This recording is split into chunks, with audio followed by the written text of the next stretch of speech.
नमस्कार EPFO and EPS पेन्शनधारक, आज आपण घेऊन आलो आहोत एक महत्त्वपूर्ण अपडेट जी की देशातील सर्व पेन्शनधारकांसाठी आणि कर्मचाऱ्यांसाठी अतिशय महत्त्वाचे आहे।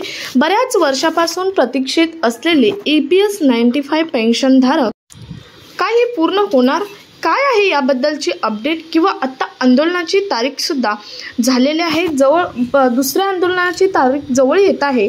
मागे 5 ऑगस्ट ते 6 ऑगस्टला आंदोलन झालं, ते सुद्धा आंदोलनामध्ये त्या आंदोलनाचा काय परिणाम झाला आहे हे सुद्धा आपण आजच्या व्हिडिओमधून पाहणार आहोत। आंदोलनाची तारीख जवळ येत आहे, ते आंदोलन कसं होणार, सफल होणार का याबद्दलचे अपडेट सुद्धा पाहणार आहोत। तसेच ज्यांनी 30 वर्षे काम केले आहे, म्हणजेच ज्यांनी 30 वर्षे पूर्णपणे वर्किंग केलं आहे अशा लाभार्थ्यांना पेन्शन कशी मिळणार, म्हणजे 50% मिळणार की अजून काय आहे याबद्दलची अपडेट, याबद्दलची पॉलिसी काय आहे ही सविस्तर माहिती आपण पाहणार आहोत। तसेच EPS 95 सर्व पेन्शनधारकांसाठी जी समिती स्थापन केली आहे त्याचे अपडेट काय आहे याची सुद्धा सर्व माहिती आपण आजच्या व्हिडिओमधून पाहणार आहोत। त्यामुळे व्हिडिओ स्किप न करता शेवटपर्यंत पाहायचा आहे। चॅनलवर नवीन असाल तर चॅनल सबस्क्राइब करायचं, शेजारील बेल आयकॉन सुद्धा ऑन करून ठेवायचे, म्हणजे असेच महत्त्वपूर्ण आणि गव्हर्नमेंटचे नवनवीन अपडेट तुमच्यापर्यंत रेग्युलर पोहोचत राहणार आहेत। कारण तुम्हाला मी या व्हिडिओमधून सांगणार आहे की जे 30 वर्ष काम केलं आहे त्यांना किती टक्के पेन्शन मिळणार, म्हणजेच त्यांच्या रिटायरमेंट नंतर किती टक्के पेन्शन मिळणार, त्याची पॉलिसी काय आहे, किंवा जी समिती EPS 95 पेन्शनधारकांची स्थापन केली आहे ज्याचे कमांडर माननीय अशोक रावत आहेत, याचे अपडेट कुठेपर्यंत आलेले आहे याची सर्व माहिती आपण पाहणार आहोत। त्यामुळे व्हिडिओ शेवटपर्यंत पाहायचा, कुणीही व्हिडिओ स्किप करायचा नाही, शेवटपर्यंत पाहायचं आहे। सर्वात पहिलं म्हणजे प्रत्येक EPS 95 पेन्शनधारक प्रतीक्षित आहे असा पेन्शनवाढीचा प्रश्न तुम्हाला माहीत आहे। बऱ्याच काळापासून पेन्शनवाढीचा प्रस्ताव सरकारच्या नजरेत धूळ खात आहे। एवढेच नाही तर महागाई भत्ता वाढीचा प्रश्न सुद्धा तितक्याच तत्परतेने मांडला जात आहे, परंतु हाही प्रश्न सरकारच्या नजरेत इतक्या वर्षात धूळच खात आहे। याचं महत्त्वाचं कारण आहे मोठ्या प्रमाणात वाढलेली महागाई आणि कमी पडणारी पेन्शनधारकांची पेन्शन। काही वेळा अशा बातम्या समोर आल्या की वाढ यावर्षी लागू होणार आहे। काही न्यूज चॅनलवरती अशा बातम्या आल्या की या महिन्यातच पेन्शन वाढ लागू होणार आहे, पण सत्य परिस्थिती खूप वेगळी आहे। सरकारने किंवा संबंधित विभागाने दिलेले आश्वासन हे वेगळंच आहे। काही जाणकारांनी म्हटले आहे की या मागणीचा फायदा हा सेंट्रल बोर्ड ऑफ ट्रस्टीज यांच्या आगामी मीटिंगमध्ये घेणार आहेत, म्हणजेच CBTच्या आगामी मीटिंगमध्ये याचा जो निर्णय आहे तो निर्णय घेण्यात येणार आहे। EPS 95 साठी एक नॅशनल एज्युकेशन कमिटी ज्यांचे कमांडर आहेत माननीय अशोक रावतजी यांच्या नेतृत्वाखाली 5 आणि 6 ऑगस्टला दिल्लीत जे आंदोलन झालं त्या आंदोलनाची पार्श्वभूमी वेगळीच होती, परंतु हे आंदोलन दाबण्याचा प्रयत्न केला आणि माननीय अशोक रावत यांना आणि यांच्या टीमला 14 ऑगस्टला संबंधित मंत्रालयासोबत मीटिंग घेण्यासाठी बोलवले। खरं तर देशातील प्रत्येक कोण्यातून आलेल्या या दिल्लीतील आंदोलकांना खूप मोठी वाढी संदर्भातील अपेक्षा होती, परंतु ती पूर्ण न होताच आंदोलन दाबलं गेलं आणि पुढे काय झालं पाहूयात। परंतु त्या अगोदर मी तुम्हाला खूप आनंदाची बातमी सांगणार आहे। तुम्हाला मी पहिल्यांदाच सांगितलं होतं की सर्वात महत्त्वाचं म्हणजे मी एक आनंदाची बातमी सांगणार आहे तर एक दुःखाची, म्हणजे पेन्शन वाढी संदर्भातील जो निर्णय आहे ही तर दुःखाचीच बातमी आहे, परंतु आनंदाची बातमी अशी आहे की तुमच्यासाठी आपण पेन्शन वाढी संदर्भात जी काही अपडेट आहे ती पुढे पाहणारच आहोत। परंतु त्या अगोदर ही महत्त्वाची खुशखबर थोडक्यात पाहूया आणि त्यानंतर मग तुम्हाला पेन्शन वाढी संदर्भातील जी समितीची काय अपडेट आहे किंवा त्यानंतरची आंदोलनानंतरची काय काय अपडेट आहे हे पाहूयात। त्या अगोदर ही खुशखबर कर्मचाऱ्यांसाठी आणि सध्या जे रिटायर झाले आहेत त्यांच्यासाठी आहे, पाहूयात काय आहे।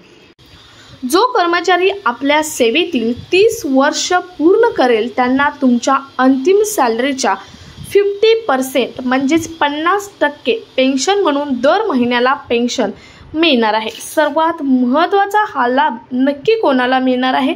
ज्या कर्मचाऱ्यांनी सरकारी किंवा अर्ध सरकारी ठिकाणी काम केले आहे, परंतु यासाठी एक अट आहे, सरकारी कर्मचाऱ्यांना बिना कोणत्या ब्रेकशिवाय 30 वर्ष पूर्ण काम केलेले असावे, तरच तुम्हाला मी आत्ता सांगितलेले 50% पेन्शन ही मिळणार आहे। तुमच्या रिटायरमेंट नंतर जेव्हा तुम्ही रिटायर व्हाल तेव्हा त्या महिन्यात तुम्हाला जेवढी सॅलरी येईल, रिटायर व्हायच्या अगोदरचा जो महिना असतो त्या महिन्यात जेवढी तुम्हाला सॅलरी येणार आहे त्याच्या 50% तुम्हाला पेन्शन मिळणार आहे। समजा तुम्हाला जर 50,000 सॅलरी असेल तर तुम्हाला तिथून पुढे पेन्शन ही 25,000 चालू होणार आहे।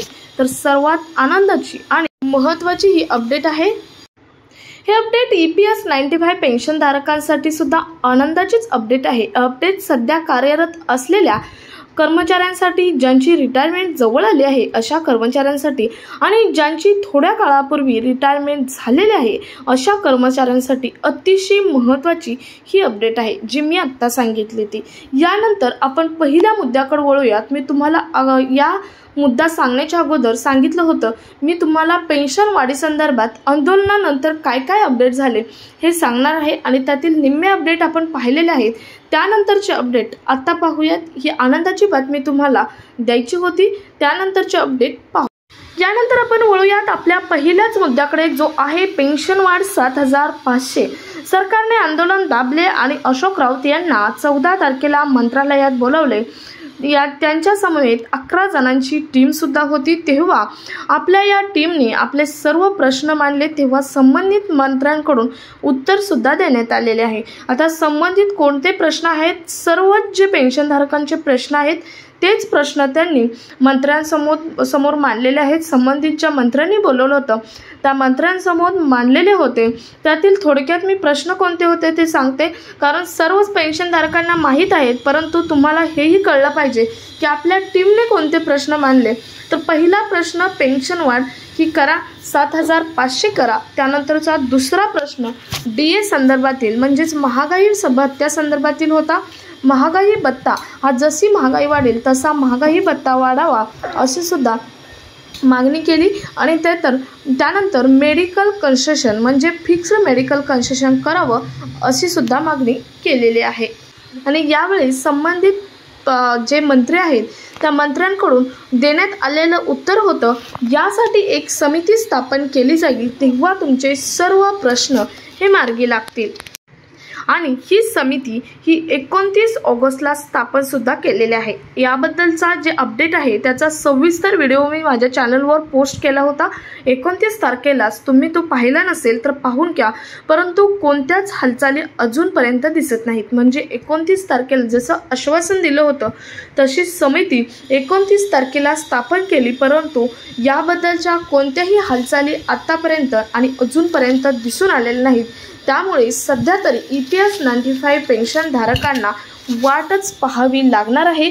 यानंतर EPS 95 पेन्शनधारक जे आहेत त्यांनी आंदोलन करायचे ठरवले आहे, परंतु हे आंदोलन कुठे होणार हे मात्र फिक्स झालेले नाही। हे आंदोलन झालं तरी हे आंदोलन सुद्धा दाबलं जातंय का याची सुद्धा वाट पाहावी लागेल। का या आंदोलनामध्ये EPS 95 पेन्शनधारकांचे जे मागणी आहेत त्या सफळ होतील का याची सुद्धा वाट पाहावी लागेल। तुमचं यावर काय मत आहे हे कमेंटमध्ये नक्की सांगा। तुम्हाला याबद्दलचे काही प्रश्न असतील ते सुद्धा कमेंट्समध्ये सांगा। नेक्स्ट व्हिडिओ त्यावरती बनवला जाईल। सो हा महत्त्वपूर्ण आणि कामाचा व्हिडिओ जास्तीत जास्त पेन्शनधारकांपर्यंत शेअर करा। भेटूया पुढच्या एका नवीन अपडेटसोबत। तोपर्यंत धन्यवाद। जय हिंद।